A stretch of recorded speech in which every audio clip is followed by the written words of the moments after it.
Okay. So this is either going to be a detailed vlog of my breast reduction surgery, or it's going to be a vlog of 2 days of me crying. And there'll probably be a lot of crying anyway. But yeah, so tomorrow I have my first consultation with my surgeon to discuss breast reduction surgery. Yeah, this has been a really difficult choice for me. I've watched a lot of videos and read a lot of testimony of other women that have had breast reduction surgery, and I've also watched a lot of vlogs from trans men who have had top surgery. I'm mostly because I like doing my research, but I just wanted to feel like someone else has had the same experience as me, and I just can't find it. I'm not having breast reduction surgery because my boobs are too big and they don't feel like me. A lot of people talk about that, about how I mean, all the cisgender women who do these vlogs and talk about it, and they all talk about there's pain and that's why they wanted to have it. And when it comes to insurance, it's always about you've got to prove that there's pain from having boobs that are too big.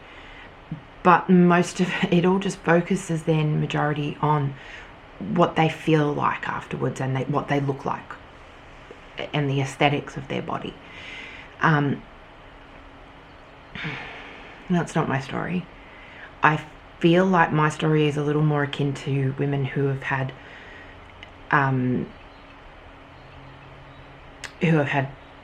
breast cancer related mastectomies. Now I know I don't have cancer, but I'm getting my breast reduction, or I'm talking to my surgeon about getting a breast reduction because I have a fairly severe, well, it's not severe yet, I don't know, look, I have psoriatic arthritis. I'm also a dance teacher by profession, that's my job. And those two don't work hand in hand. They don't work well together. And the last 2 years, I've been on this journey to find ways to manage my pain and reduce my pain, and to reduce as much as possible the long-term damage. I have, for a significant amount of time, had this shoulder here. I'm sitting straight right now, but you can see that shoulder is lower.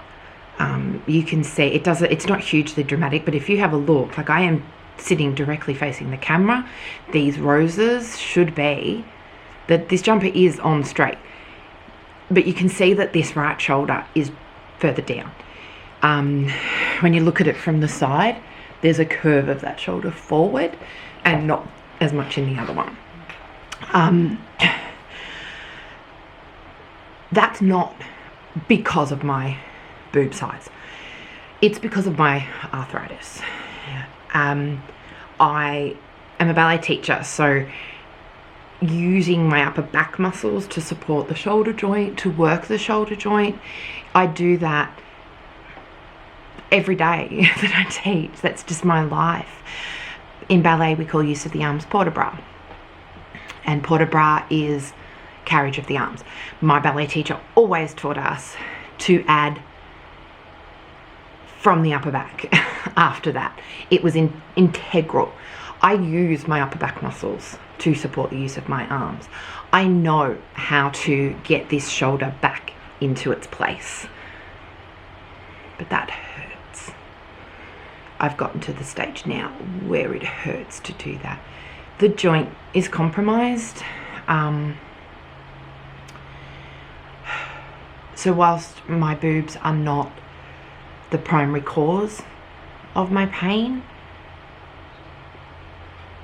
my physio and a few other doctors and just myself, we've just determined that of the boobs aren't helping. I am currently the last time I was measured, I was in Australian size, I was a 14E. My problem is that my back is quite narrow.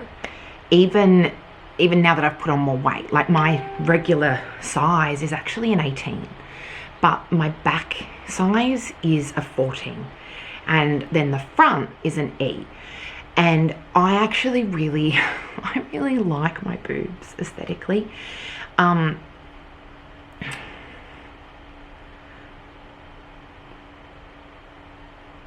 I've had 2 babies, I breastfed them both, and I haven't had a lot of sagging or drooping. I just have a shoulder joint that can't handle the weight. So in order to release and relieve some of the pain and pressure in that shoulder joint, I'm gonna look into a breast reduction.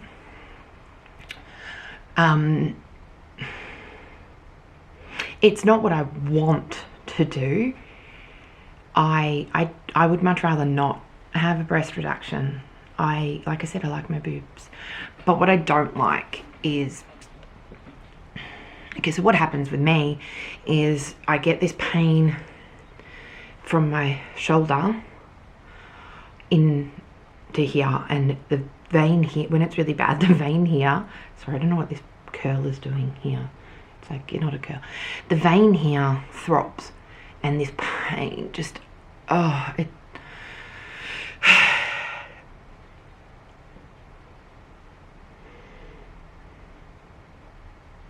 I'm constantly stretching out my neck this way. I'm constantly doing exercises to help, but I'm 40, my body's tired. So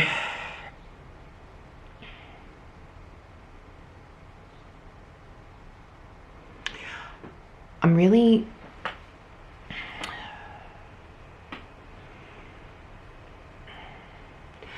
I'm so conflicted because I want to have this done from a pain point of view, but I've always had an hourglass figure.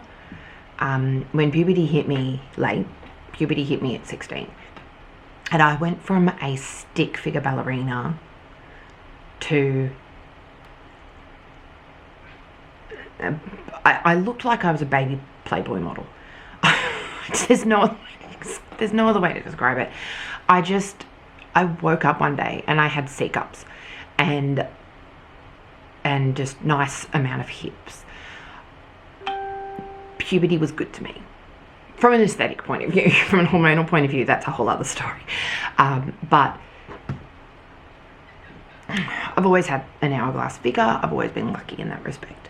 But then when I had babies, I carried the weight during and after very much around the hips and lower belly.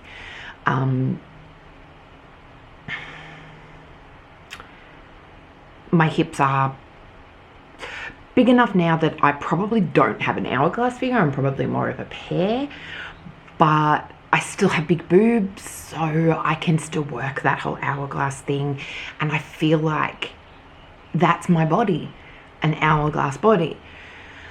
I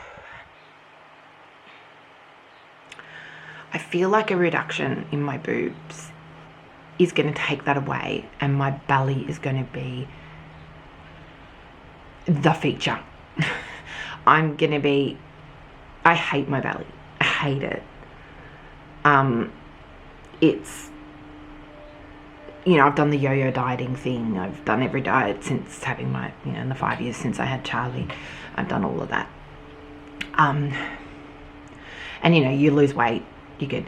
I'm on eating disorder therapy right now, going through all of that. So, for bulimia and binge eating. So I don't do diets. Please don't recommend diets to me in the comments. I'm trying really hard to steer clear of that. I will just be deleting anything diet related. Try this, try that. But anytime I did lose weight,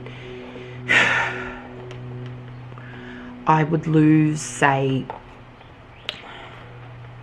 it's like for every 2 centimeters I lost everywhere else, I'd lose maybe half a centimeter in the belly. It just wouldn't move. And I feel like tomorrow's appointment, I feel like tomorrow's appointment should be about getting liposuction and a tummy tuck.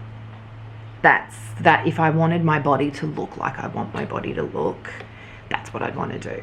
But tomorrow's appointment isn't about that. I don't want to get my belly done because I feel like that's going to be cheating. But diet and exercise is so problematic for me. Exercise is problematic because of my chronic pain condition. I teach dancing, so any energy, physical energy reserves I have, I save during the day so that I can teach dance at night. And teaching dancing, it's not about your own needs, what your body needs. It's about whatever your class needs, whatever age group and style you're teaching. And I don't dance heaps in my classes because I'm teaching. I watch what my students are doing and give them corrections. So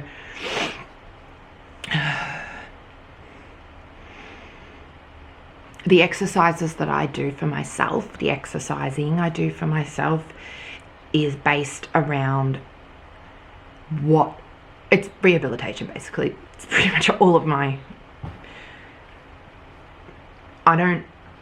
body doesn't do weight loss exercise very well at all because I'm in so much pain.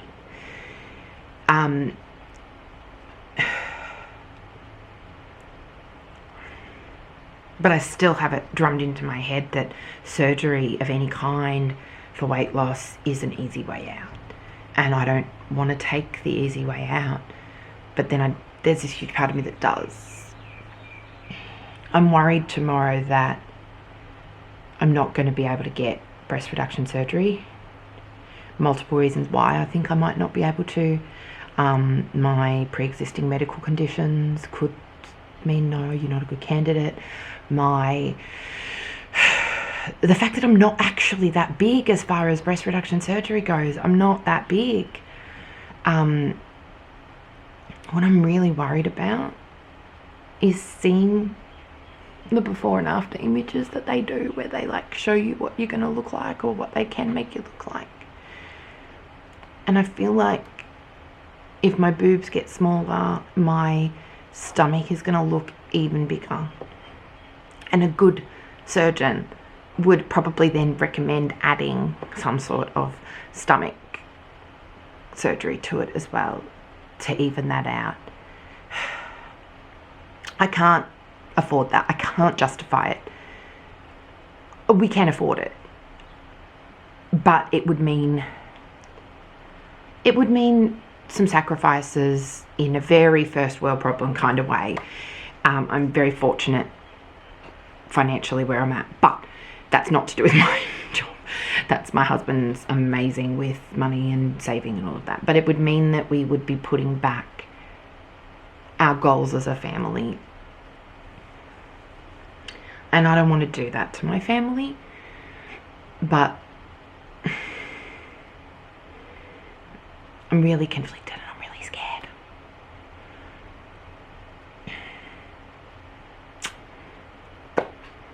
So this is day 1. Tomorrow's the consultation. I'm counting this as day 1 because I feel like I want to be able to look back on this and see how I felt before it all started. And I think that's a really important thing for everybody to do. If you're feeling really uncomfortable feelings, really negative feelings of any kind before a big event. My mum always called it awfulizing. And I feel like I don't know a lot of what's going to happen. So my brain is just going off and awfulizing. So recording how I'm feeling helps me in the long run, or when something like this happens down the track, to go, you know what, remember when that happened and you thought this and then something different happened? Yeah, it's just interesting to see it, and it helps me down the track. So if you're interested in my boobs, keep watching. If you subscribe to the channel, you'll get and click the little bell thing, you'll get notifications for when I upload these things. If you're not at all interested in dance, then don't watch the dance videos. Most of my channel is dance related, but I am going to be vlogging this. And as I said, it could just end up being two videos. This one, and then tomorrow's where I'm told no, or I decide, no, I'm not going to have it done, whatever. But that's still my breast reduction surgery story. Whatever happens, yeah, this is my story.